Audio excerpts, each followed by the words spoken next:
Bom dia, pessoal. Espero que todos estejam bem. A gente começa hoje um trecho mais específico sobre a meditação reflexiva, como que ela funciona, é, quais são os seus principais meios de atuação, enfim, para entender um pouquinho melhor também como é que funciona a nossa mente. É um conteúdo bem interessante, então a gente também está gravando e vocês podem me interromper sempre a qualquer momento, tá bom? Então vamos lá. Meditação reflexiva. Peraí, só um pouquinho que alguém entrou aqui na sala, só para eu liberar.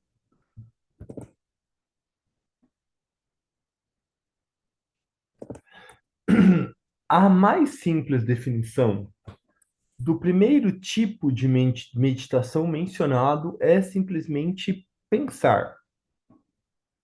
Essa é uma definição correta até certo ponto, mas não vai muito longe, pois em geral não pensamos muito sobre o pensar.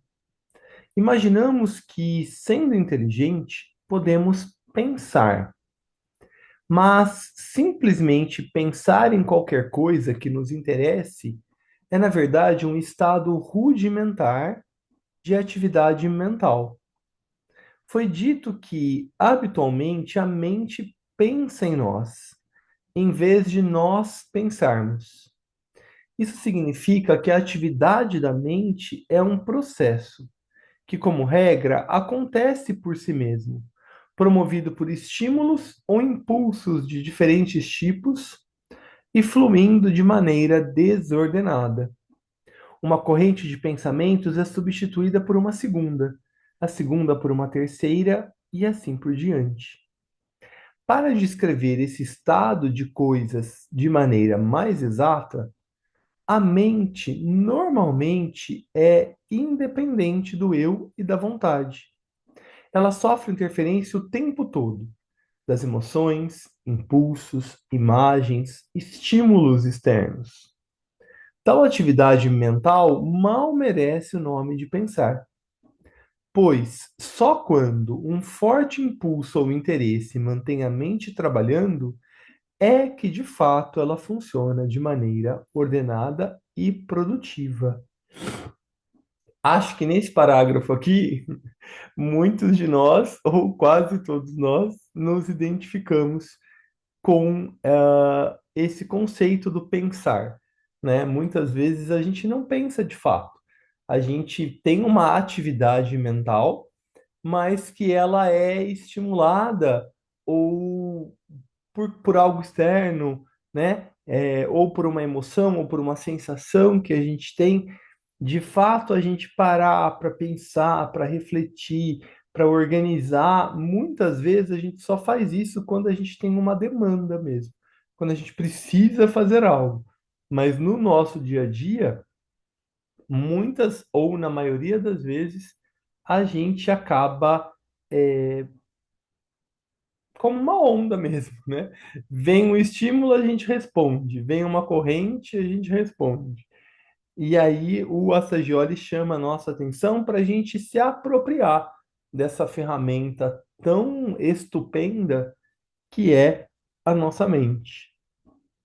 Vou ler mais um trechinho aqui para gente, tá?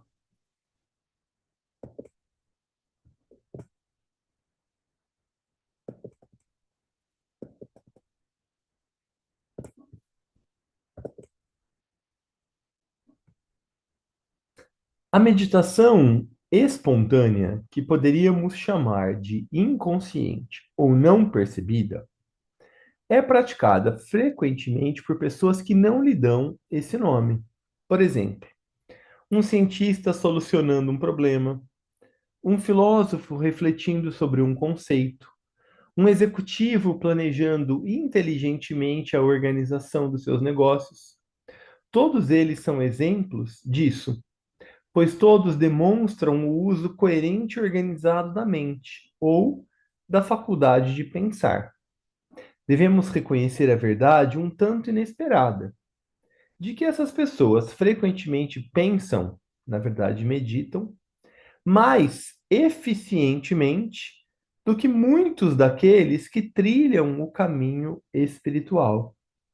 Esses últimos tendem a tornar-se negativos e passivos e a negligenciar ou bloquear a atividade coerente e sequencial da mente por um excesso de emoção e sentimento.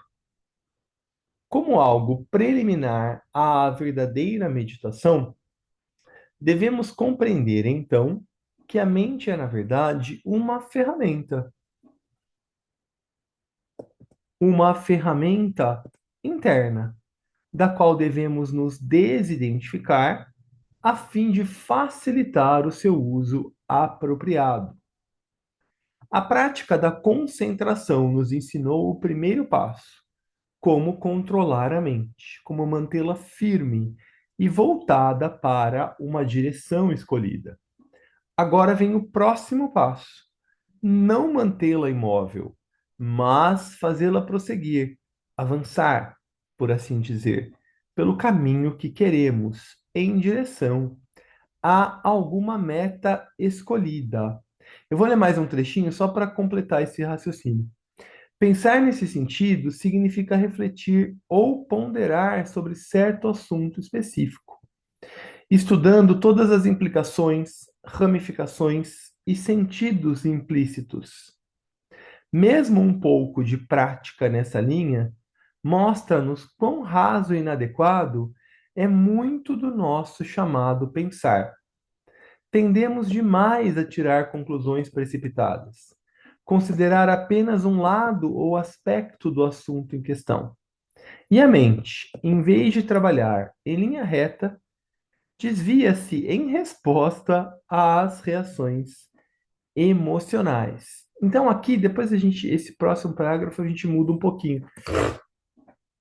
Mas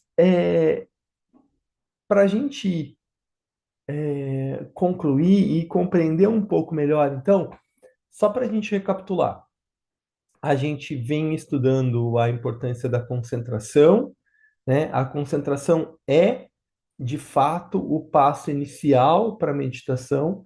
Não existe meditação sem concentração. É a partir da capacidade de concentrar-se em um determinado assunto ou num determinado ponto que a nossa mente consegue ser direcionada. Então, ela pode, de fato, iniciar o seu processo de reflexão, que vai fazer parte da meditação, quando a gente consegue pensar mais profundamente sobre um tema.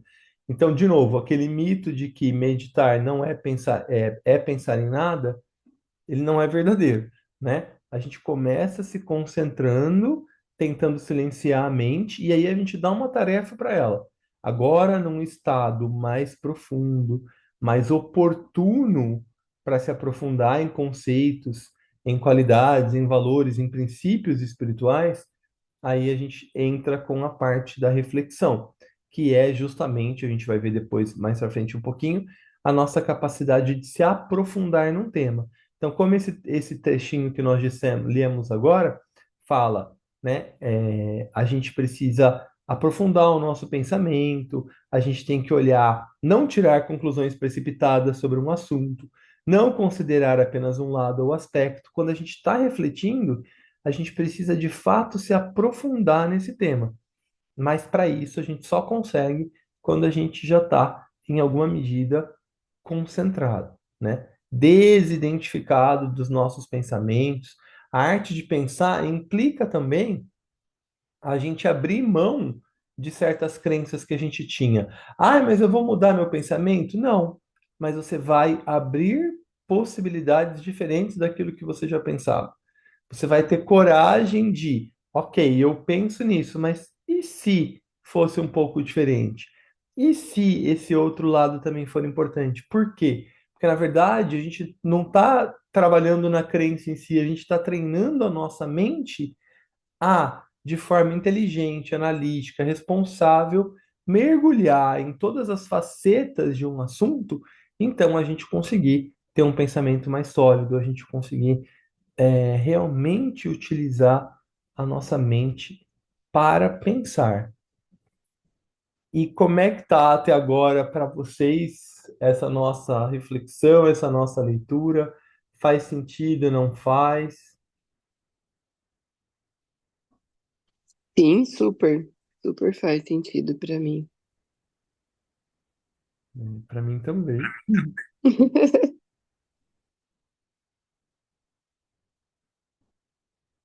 Mais alguém? Vou ler mais um trechinho, então, tá bom? Vou ler aqui esse outro último parágrafo de novo. Pensar nesse sentido significa refletir ou ponderar sobre certo assunto bem definido, estudando todas as implicações, ramificações e os sentidos implícitos naquele assunto. E isso aqui é fundamental, essa parte da reflexão ela é fundamental para o nosso trabalho de meditação criativa. Porque quando a gente vai, na quinta-feira, refletir sobre um tema, por exemplo, sobre a boa vontade, que são os meses de março e abril, a gente mergulhar nesse conceito de boa vontade, a gente estudar todas as implicações, ramificações, os sentidos implícitos, tudo isso vai tornar a nossa meditação mais rica. E aí ela vai se tornar também mais consistente. Então, quando essa forma pensamento que eu crio, ela está consistente, ela tem um embasamento, além de estar carregada de amor, qualquer tipo de resistência na psicosfera planetária que ela encontre, ela vai ser mais sólida, ela vai ser mais potente. E claro, ainda mais pensando que a gente está fazendo em grupo, né? Então a gente vai conseguir, de fato, é, tornar essa forma de pensamento mais efetiva e influenciar mais pessoas do ponto de vista psíquico, né? Então, isso é muito importante. A qualidade da reflexão, né? A capacidade que a gente tem de se aprofundar num assunto, claro, sempre fazendo isso com amor, né? A qualidade do amor precisa estar presente, mas a qualidade da reflexão também. E aí, então, a gente vai conseguir fazer um trabalho muito mais potente, que vai com certeza transcender a nossa esfera de grupo, para poder impactar mais pessoas. Lembrando que eu sempre gosto de falar isso, né? É, a Lucis Trust, que é a escola esotérica, que foi fundada pelo mestre tibetano, pela Alice Bailey, como eu participo da escola arcana, eu recebo a quantidade de livros que são vendidos. E se a gente for pensar, é muito pouco, muito pouco mesmo, em relação à nossa população de 8 bilhões de pessoas. Então, talvez tenha muito mais gente no mundo que tenha uma responsividade a um pensamento iluminado, né, a um amor mais profundo, mas muitas vezes nem chega em literaturas que podem ajudá-los a estimular e a desenvolver isso. Então, o nosso trabalho aqui, ele não é só para nós, né? É também a qualidade dele pode impactar alguns indivíduos que podem muitas vezes ser sensíveis a essas formas de pensamento e não ter acesso, por exemplo, a uma literatura, a um livro mesmo mais organizado nesse sentido. Então, sempre pensa nisso, o nosso trabalho de formação, de criação de pensamento, ele transcende o grupo, ele vai para outras esferas e pode impactar outros seres que respondam a isso. Né? Claro que quem não responde a isso, quem não tem algum tipo de sensibilidade ou responsividade, não vai ser tocado por enquanto, né? Mas tem sempre aqueles que podem ser impressionados positivamente. Então, a qualidade da nossa reflexão é muito importante nesse sentido. Vamos lá. Mesmo um pouco de prática nessa linha mostra-nos quão raso e inadequado é muito do nosso chamado pensar. Tendemos demais a tirar conclusões precipitadas, a considerar apenas um lado ou aspecto do assunto em questão, e a mente, em vez de trabalhar em linha reta, desvia-se em resposta às nossas reações emocionais. O primeiro requisito, então, para desenvolver a arte do pensar é dedicar íntima atenção ao processo de pensar. Como que é isso? Por exemplo, perceber imediatamente quando seu curso começa a se desviar como resultado de reações emocionais ou atitudes mentais pré-concebidas, ou como frequentemente é o caso em resposta ao processo de associação mecânica que leva a mente por uma série de assuntos afins até um ponto distante do assunto inicial. Aqui tem dois pontos muito importantes que valem a pena a gente ficar mais atento. Então, a gente está refletindo por um dado assunto. Se a gente tem algum tipo de emoção mais associada a ele, a armadilha é maior. Porque a gente tende a colocar a nossa emoção emerge nesse assunto e ela vai tirar a gente do processo reflexivo para muitas vezes criar uma justificativa para aquilo que a gente está sentindo ou para como aquela emoção responde dentro de nós. E aqui é fundamental a gente manter o olhar desidentificado, porque vai acontecer. Então, mesmo quando isso aconteça, eu estou refletindo sobre um determinado ponto e eu tenho alguma emoção ligada a esse assunto, ela vai emergir. Aí eu preciso ter o controle mental de pensar assim: ok, a minha emoção emergiu, eu estou olhando para ela, eu não vou suprimir, porém agora não é o horário, o momento de eu olhar para essa emoção. Eu vou precisar respirar, acalmar essa emoção, dar um espaço para ela e aí, então, eu volto na minha reflexão. Porque se eu continuar pensando agora, sugestionado por essa emoção, eu vou ficar tendencioso, eu vou ficar polarizado, porque a minha emoção vai levar a minha mente para justificar-se, para criar histórias que contem que ela é verdadeira. E isso um pensamento filosófico não faz. O pensamento filosófico, ele vai pensar, ele vai criar, ele vai construir todos os assuntos possíveis em relação a as variantes ou variáveis possíveis daquele assunto, não vai justificá-lo. Que quem faz isso é a nossa mente em geral quando ela está estimulada por algum tipo de emoção. E aí, quando isso acontecer, tudo bem. Parou, respira, dá o espaço. Você não está fazendo nada de errado, né? Só tenta não cair nessa armadilha, porque senão vai perder o seu processo reflexivo. Você vai acabar tendencionado por uma determinada emoção. E aqui o outro assunto, né? Que aqui me lembra muito a nossa vida com as redes sociais, porque a gente começa a pensar num assunto, aí vai para outro, vai para outro, vai para outro, vai para outro. Se a gente não tiver controle ou não tiver firme aí o leme do nosso pensamento, a gente vai para um outro lugar. E por que que eu falei das mídias sociais? Às vezes você começa a assistir um vídeo, o algoritmo já te leva para algo que ele entende que é semelhante, que ele entende que é semelhante. A hora que você vai ver, daqui 5 minutos, você está vendo um vídeo que não tem nada a ver com aquela sua intenção inicial de busca ou de pesquisa, ou até mesmo de entretenimento, né? Então, nesse sentido, a nossa mente, ela funciona muito, o algoritmo funciona como a nossa mente. Tem algum ponto comum, mas que em geral se identifica com a borda, com a superfície daquele pensamento ou daquele vídeo, e não com o tema mesmo que eu estava disposto a refletir ou a ponderar sobre. E aí, de novo, né, a vigilância é fundamental, senão a gente acaba de novo sendo engolido por essas correntes de pensamento que não são de fato o pensar. Tudo bem até aqui? Faz sentido? Não faz? Alguém se identifica como eu? Queria ouvir um pouquinho de vocês. Eu me identifico. Tamo junto, Tati. Eu também. Levanta a É, mãozinha. por isso a importância, né, da gente estudar sobre isso, ponderar, colocar um olhar, para a gente ter um pouco mais de consciência, né? E eu sempre acreditei que ter a emoção durante a reflexão, qualquer processo mais interno, fosse bom. Tô aqui passada.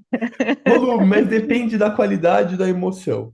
Se a gente Tá. consegue ter uma emoção que realmente vai agregar, que é um sentimento mais do que uma emoção, aí é É, importante. Agora, tá. quando ela nos direciona para um lado ou para o outro, aí ela interrompe o processo do pensar, né? Entendi.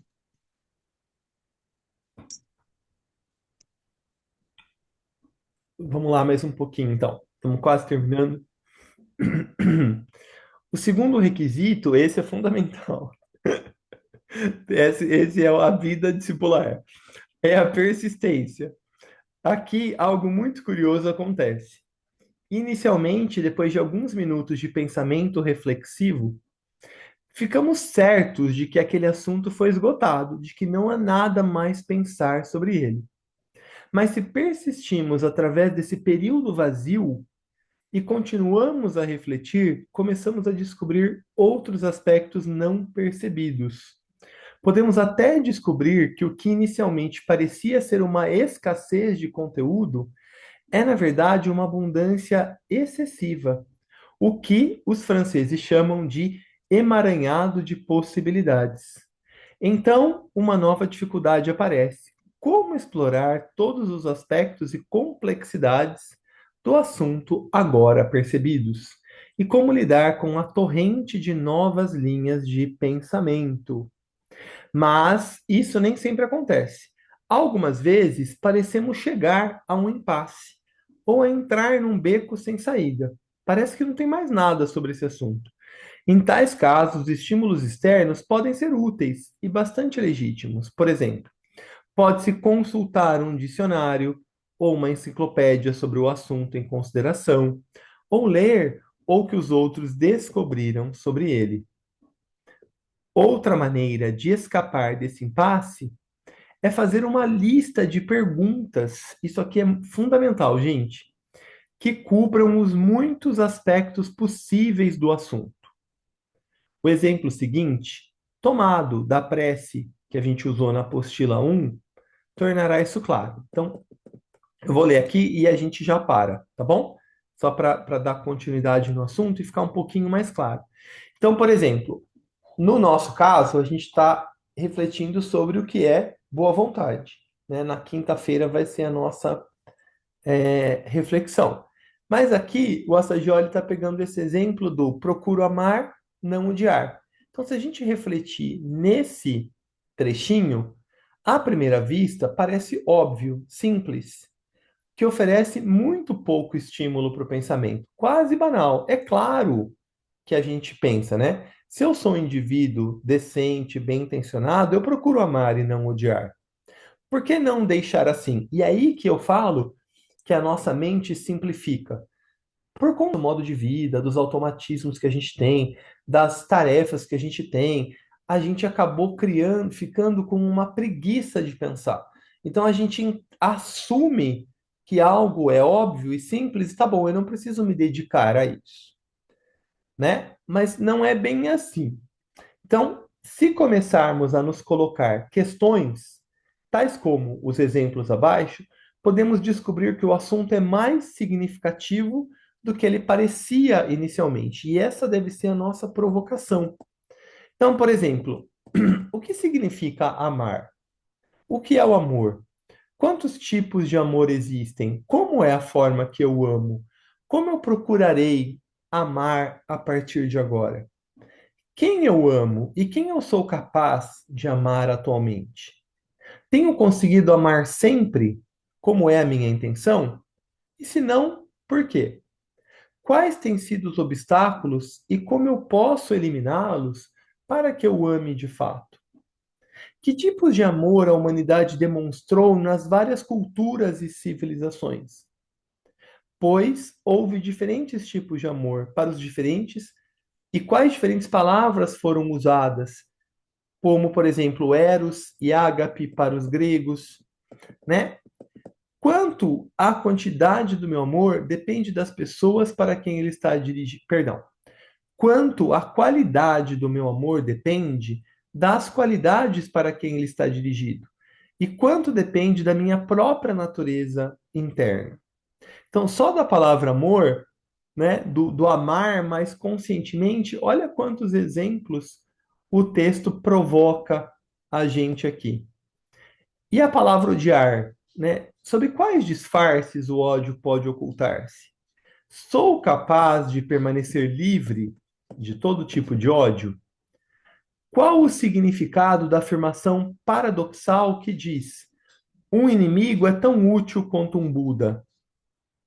Que sinto em relação àqueles que praticam o mal? É uma atitude correta? Se não, como posso corrigi-la? Que atitude deve-se adotar em relação ao mal em geral?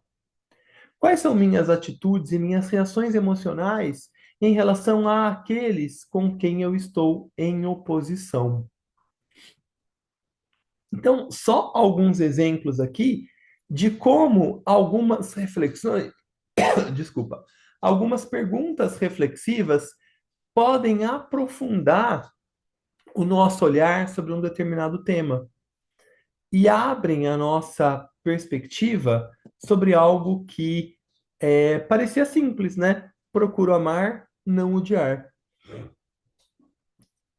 E aí fica então essa uma provocação mesmo para a gente, quando a gente estiver refletindo sobre o pensamento semente aqui, né? Sobre boa vontade na nossa meditação reflexiva, quando a gente estiver na lua cheia refletindo sobre o pensamento semente daquele determinado signo, a gente procurar pensar por si só. Ah, parece que esgotou. Então dá um tempo e começa a usar certas perguntas para a gente aprofundar muito mais. A gente vai ver que existe muito mais a ser explorado naquele tema do que a nossa mente o fez. Por quê? De novo, não é culpa nossa, não é que a gente não é evoluído, não é que a gente é ruim, não é nada disso. É porque a gente não tem o hábito de pensar. Então a gente tem o hábito de simplificar as coisas.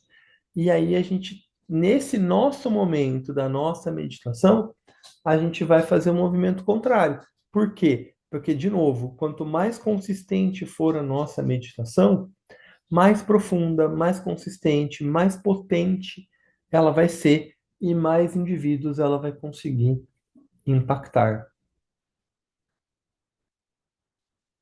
Como vocês estão?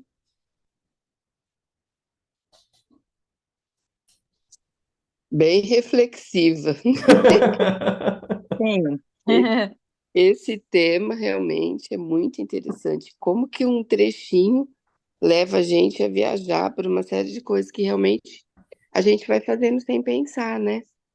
Então é muito interessante esse exemplo que a gente, né, que você leu agora do amor é uma coisa muito me impactou demais, porque assim, qual a qualidade de amor, e assim como outras qualidades eu coloco para, eu defino, é assim para tal pessoa, é assim para aquela, Aham.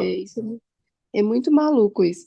Mas é muito interessante refletir sobre isso para ver o quanto que a gente muitas vezes tem que aprofundar mesmo mais. Às vezes a gente pensa que já está aprofundando, e refletindo nisso hoje, a gente vê que não, que a gente precisa ainda de muitas ferramentas para realmente aprofundar mais. Foi muito bom. Que bom, Rô. Eu acho que é isso mesmo. É ter esse olhar que a gente realmente precisa aprofundar, que não tem nada de errado nisso, mas que realmente a gente precisa. E isso que você trouxe é muito verdadeiro, né? Porque às vezes a gente fala em amor incondicional, né? E aí a gente vê como isso é uma construção, né? Como amar de fato incondicionalmente precisa ser construído e que não é uma tendência, uma facilidade nossa, porque a gente brinca até na escola, né? Às vezes, essa criança é mais fácil de amar, essa é menos fácil. E a gente faz esse tipo de classificação, né? O nosso amor, muitas vezes, ele tem muito mais fluidez com quem a gente tem afinidade, com quem a gente gosta. Mas quando a gente está pensando em um amor que é a promoção da correta relação, que é a promoção da boa vontade, a gente precisa expandir esse olhar, né? Se a gente quer mesmo um mundo sem guerras, se a gente quer um mundo mais justo, a gente precisa expandir essa ideia de amor, porque o amor ele se expressa através de uma correta relação para com o outro, né? Então é fundamental que a gente olhe para isso mesmo. É, porque daí tem as partes mais difíceis, e é essas que a gente fala, eu amo incondicional, mas porque a gente não olhou para aquela parte, né? Então, realmente, é difícil, mas é possível, né? É. Obrigada, Obrigado Paulinho, a vocês. beijo. Bom dia, gente. Mais alguma consideração, pessoal? Paulinho, Oi, Má. instalar um positivo na mente. Ó, agora você não pensa isso. Agora você não pensa. Que é mais difícil, né? Mas aí foi muito legal. Adorei. Que bom. Muito obrigada. Muito obrigado, então, por mais uma manhã de reflexão conjunta. Que tenhamos uma excelente semana. Eu coloquei no nosso grupo de meditação, quem quiser, a gente vai começar na quinta-feira à noite um estudo quinzenal sobre a ciência da impressão e sobre uma introdução à telepatia. O que que é, de fato, telepatia, né? E a gente vai começar lá na casinha, vai ter presencial e online, das 7h30 às 9h, começa na quinta-feira, 7h30 da noite, tá? Às 9h, precisa fazer inscrição comigo para eu organizar o grupo, para eu organizar como é que eu vou enviar o material e tudo mais, tá bom? Me dá um toque depois no WhatsApp se você tiver interesse, que eu vou criar hoje o grupo, tá bom? Uma ótima terça-feira, uma ótima semana. Até mais. Bom Gratidão, Paulinho. dia. Bom dia a todos. Grato, Paulo. Bom dia a todos. Bom dia.